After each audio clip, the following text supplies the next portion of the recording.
La dama regresa. Polaco, bueno, Polaco fue un ex alumno mío, digamos. Yo me acuerdo que la escuela mía, volví a abrir la escuela después de que yo me voy de la escuela de cine de Avellaneda, cuando no hay más presupuesto, no más cosas, bueno, me voy y vuelvo a refundar el taller mío, ya no se llamaba TAIC, era un taller más unipersonal, o sea, taller de cine y video de Rodolfo Hormiga. Y bueno, creció una barbaridad también ese taller. Y tenía alumnos a rolete y yo estaba medio cansado, inclusive alumnos individuales, que me pagaban muy bien, Estamos hablando del principio de los 80 más o un menos. poco más de los 80. ¿Eh? Estamos hablando de los 85. ¿Eh?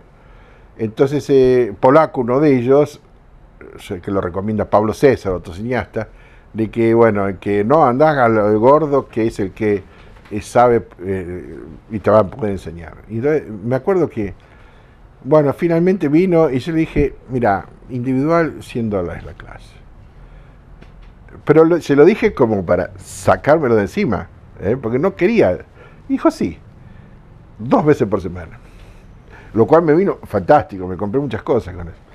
Y bueno, y ahí fue un taller que hizo un corto en ese taller que se llamó Margotita, con la famosa actriz Margot, de la Paradigmática, ¿no? Que después es la actriz de, como es de Diapasón y de Nombre del Hijo, las dos primeras películas de Polaco. Sí.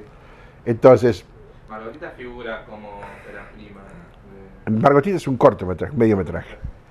Es decir, el Super 8. Y que después él se fue a Francia a viajar y estudiar cine por el mundo. Y se le ocurrió la maldita idea de mostrar, pero ¿cómo vas a mostrar eso si es un trabajo práctico? Ganó premios, qué sé yo. Se fue a estudiar a la Universidad de Vicenza, a la FEMIS, qué sé yo, y después me manda una carta desgarradora y dice, Rodolfo, no aprendí nada en estos lugares, quiero volver a hacer un curso con vos. Pero hagamos una película. Bueno, entonces, bueno, ahí la productora me contrató como reaseguro, digamos, profesional de hacer una primera película que fuera razonablemente, por lo menos, bien hecha.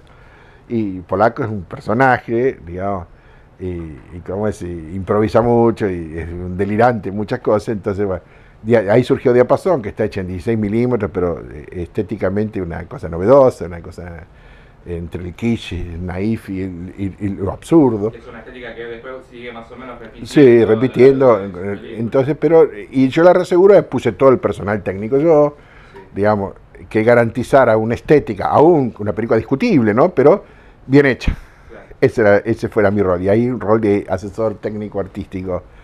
Claro. Y ahí siguió con El Nombre del Hijo. Y también comentamos que en esa época por ahí había menos roles, eran como que todos por ahí se encargaban un poco más de todo. No, ya había roles. Ya sí, sí, sí, sí, sí. Como ahora y eso. Sí, sí, sí, sí, sí, sí, sí. No, ahí el director de fotografía era Carlitos Torlaski, yo hacía mezclaba la dirección de arte con un escenógrafo, digamos, hicimos. Y después hago El Nombre del Hijo, después en Kindergarten no, porque no me interesó el tema, dije no, déjame de joder, no quiero, con los muertos, qué sé yo. Y después, bueno, me convence nuevamente para La Dama Regresa, me interesó por Isabel Sarli, y digamos que... que fue una cosa muy realmente inolvidable, ¿no? Y agudizar toda esa estética que Polaco proponía, que digamos, llevarla a un plano kitsch, digamos. ¿Cómo fue la experiencia a la que nombraste a Isabel de trabajar con ella? Fantástico, la verdad, una mina interesantísima, digamos, rara, muy rara, tiene una serie de animales, en su casa, fui a la casa, se llevaba el resto del catering, muchachos, no lo comen más, me lo llevo para los animalitos. Pero un personaje admirable, muy interesante. Contaba las anécdotas de Armando Bo. Ella hacía producción con Armando Bo. No es joda, no es una mina ahí nomás. Es decir, como ella dice, bueno, le decía Espósito, el foquista, ¿no? Te vas cuando firmaban ahí, en una quinta que tenían ellos en San Vicente, que parecía que estaba en la jungla, en una quinta. Dice, anda a comprar la carne, hacer el asadito, comprar una majuana de vino, no más que de una, comen bien, se dan una siestita y después sigo filmando, muchachos. Y ya administraba la parte económica de las películas, ¿no? Y después me decía, yo el teleobjetivo sabía de lentes, y muy bien, a mí me llamó la atención que sabía de lentes, porque cuando estábamos filmando le decía, Polaco, me estás poniendo el tele, sacámelo que no me favorece. Y contaba, dice, yo a Armando le escondía el tele en el ropero. Y ya andaba buscando como loco, porque me aplasta el tele, me hace una ballena. Entonces, fue una persona bárbara. Entonces siempre Polaco a veces la quería ridiculizar más de lo que era, lo que no le gustaba.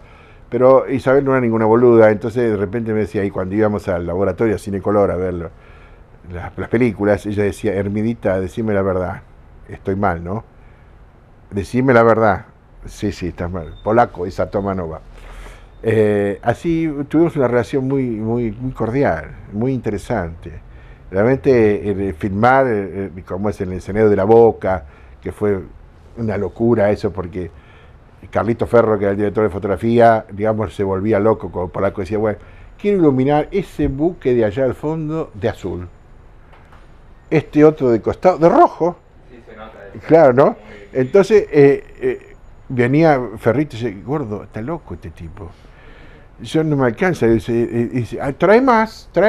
Entonces 3 camiones vinieron de luces. Estábamos trabajando en más de 100.000 watts.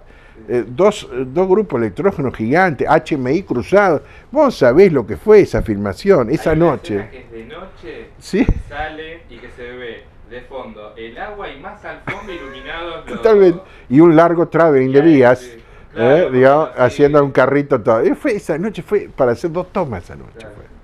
Pero lo que tenía Polaco, y es admirable, y sigue teniendo, ese tesón, digamos, disculpe que están hablando por teléfono, corto. Lo que tiene Jorge Polaco es un tesón admirable. Todo el mundo dice que está loco, puede ser, pero basta las últimas consecuencias.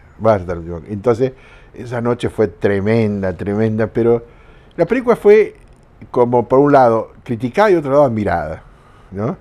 Y yo no me arrepiento. Mucha gente decía, ¿cómo, Hermida, vos hiciste, digamos, película de Cazador de Utopía, La Dama Regresa, El Galpón de la Memoria, La Cápsula de Tiempo, si tu rol es más político y duro, digamos, y de repente vas a otro lado, ¿y por qué no? Digamos, porque la gente pensaba y me rotulaba más que yo hacía cine político, un cine más contestatario, un cine o una televisión más conflictiva. Pero lo de Polaco me ayudó a una cosa, a ser libre, imaginarme encuadres, situaciones, porque ¿qué hacíamos? Entonces mi rol era muy particular. Todos los días previos, una vez que teníamos todo el guión, hacíamos dibujo de planta y yo le planteaba situaciones de puesta y qué sé yo, discutíamos. Después él hacía lo que quería también, ¿no? Es decir, improvisaba mucho, pero íbamos a la filmación con cosas muy prepensadas, ¿eh? Y eso fue muy interesante. Y aparte hice la compaginación de esa película también. Y figura también como adaptación del guión. Sí. Claro, porque empezamos primero así, o sea, cuando me trajo primero el guión, y bueno, el guión era otra cosa al principio, y yo lo fui llevando a un lado, digamos, filmable, porque antes era medio difícil de filmar. Como, digamos, escrito medio en historia, una sí, cosa así, y ahí lo llevamos a plano de guión, un trabajo conjunto. Claro. Así que fue una experiencia que yo recuerdo interesante, ¿no? Y la compaginación también fue importante, o sea que como habíamos filmado de más, especialmente, bueno, la escena final, que es la guerra de los chanchos con travestis, que es una cosa que no puede ser, en la Facultad de Agronomía. Fuimos ahí porque había varios animales. Después salió en los diarios que Polaco torturaba animales, que hacía sacrificios, una cosa terrible, se la agarraron mal con él. Ya tenía problemas con el comando moralista con Kindergarten, que lo amenazaban de muerte, ¿viste? Sí. O sea que ya estaba él puesto como un enfant terrible. Está bien, a él le gustaba ese rol de enfant terrible. Claro. Pero bueno, ahí fue el sumo en esa película, digamos, era, digamos, bien, cuando la colocábamos en un hotel alojamiento a ella con un jacuzzi y espuma y zapitos y cosas así. Es fantástico, ¿no? Como era el jardín de Nabucodonosor, se llamaba, digamos, como la suite, ¿no? Y una cosa, una cama, digamos, con colchón de agua, con caballos de peluche de tamaño gigante, y ella ahí, ¿no? Y que moviéndose con las tetas para un lado y con las tetas para el otro. Maquillaje de tetas 1 hora. Y Polaco le decía, bueno, más, Isabel, más, no, Polaquito, hasta el pezón no más no. Es fantástico. Las peleas y las discusiones entre Polaco y Lazarli, Rodolfo, tengo una antología. pregunta. Por ejemplo, antes habías nombrado el tema de los quiche, que está muy presente en Nada Sí. más regresa. Eh, Todas estas lecciones que toman un valor simbólico, ¿no?, dentro de la realización. El hecho de haber elegido la boca, Sí, sí. ¿por qué la boca?